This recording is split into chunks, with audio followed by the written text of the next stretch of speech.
मौर्य वंश की समाप्ति के बाद जब पाखंडियों ने बुद्ध धर्म को रौंदना शुरू किया, जैसे नालंदा विश्वविद्यालय को जलवा कर राख कर दिया, अनेकों ऐसे उदाहरण हैं जब उन्होंने बुद्ध धर्म को मानने वाले लोगों पर बलपूर्वक अत्याचार किए, नरसंहार किए और पूरी तरीके से बुद्धिज्म को रौंदना शुरू किया।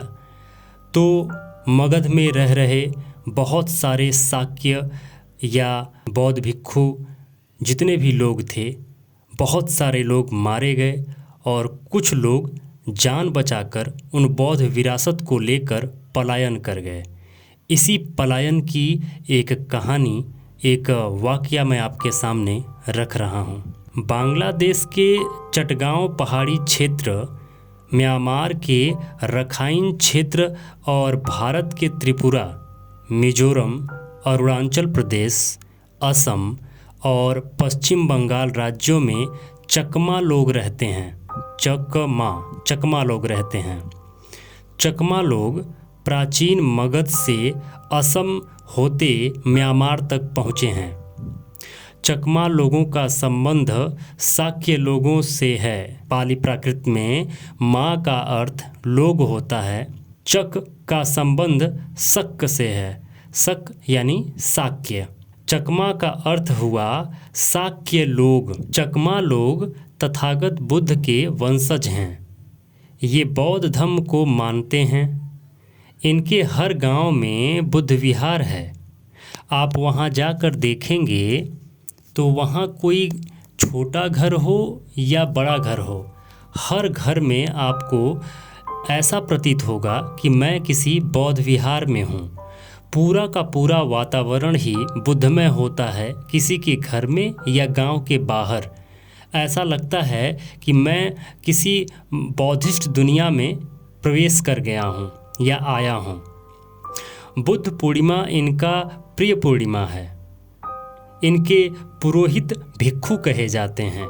जो भी इनके पुरोहित होते हैं उनको भिक्षु कहा जाता है। असम प्रवास के दौरान शाक्य का परिवर्तन चकमा में हुआ। असमियों में आसाम में रहने वाले लोगों में भाषा को संबोधित करने का या उच्चारण करने का थोड़ा अंतर है। जैसे वो लोग सौ को चौ में बदलने की प्रवृत्ति रखते हैं। जैसे संदूक को कहते हैं चंदूक, साबुन को कहते हैं चावोन, सजा को कहते हैं चाजा, सुराही को कहते हैं चुराई। बहुत सारे उदाहरण हैं। पूर्वोत्तर की अन्य भाषाओं में भी यह प्रवृत्ति है। मिसाल के तौर पर मीरी भाषा में पुलिस को पुलिच, पेंसिल को पेंचिल और कसाई को कचाई बोलते हैं। सौ का चौ में बदल जाने की प्रवृत्ति, इसी के कारण लोग शाक्य लोग उधर जाकर चकमा हो गए। चकमा लोगों की भाषा और लिपि क्रमशः प्राकृत और धम्म लिपि में विकसित हुई है। चकमा महिलाओं की वेशभूषा आप देख सकते हैं। चकमा लोग 3 देशों में आज भी हैं, भारत, बांग्लादेश और म्यांमार में।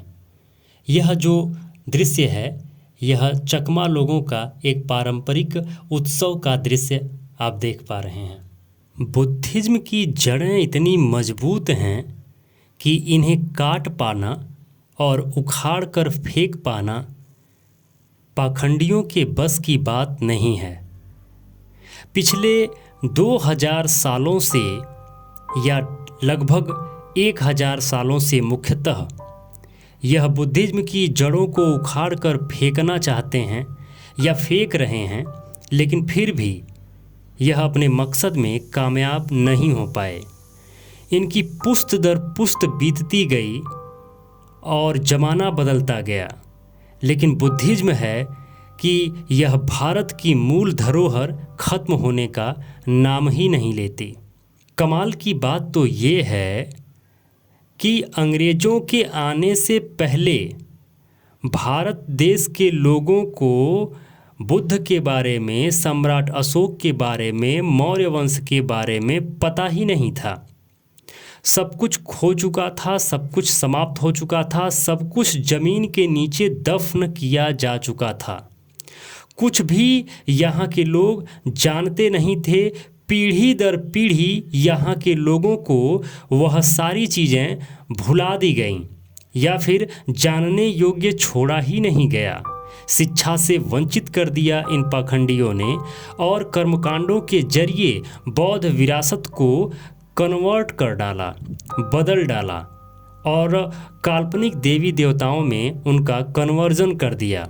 कन्वर्जन की गई बहुत सी विरासत का न्यूज हम कवर किए हैं। ये रिपोर्ट आप ज़रूर देखें। स्क्रीन पर हम थंबनेल लगा दे रहे हैं। इन थंबनेल्स को देखें और यह वीडियो देखने के बाद इन थंबनेल्स वाले वीडियो को जाकर अब ज़रूर देखें, जिससे आप समझ पाएंगे कि बौद्ध विरासत को कहाँ कहाँ, कब कब, कैसे कैसे रौंदा गया या परिवर्तित किया गया। शुक्र मनाइए अंग्रेज़ों का कि वह बौद्ध विरासत को ढूंढकर बाहर निकाले ज़मीन के नीचे से। यकीन मानिए, यदि भारत में अंग्रेज नहीं आए होते और बौद्ध विरासत और मौर्य साम्राज्य की ज़मीन में गड़ी हुई विरासत को अगर ढूंढकर नहीं निकाले होते, तो आज भी मूल निवासी बुद्ध के बारे में, बुद्धिज़्म के बारे में और मौर्य साम्राज्य के बारे में कभी नहीं जान पाते। तो यह अंग्रेज़ों की देन है कि आप आज बुद्धिज़्म के बारे में और मौर्य वंश के बारे में, अखंड भारत के बारे में जान पा रहे हैं। जब आप इन चकमा लोगों के गांव, घर, क्षेत्र में जाएंगे तो आप देखेंगे कि बहुत सारी जगहों पे बुद्ध की इस्तेमाल की गई चीज़ें आज भी वहाँ के बौद्ध विहारों में आपको मिल जाएगा।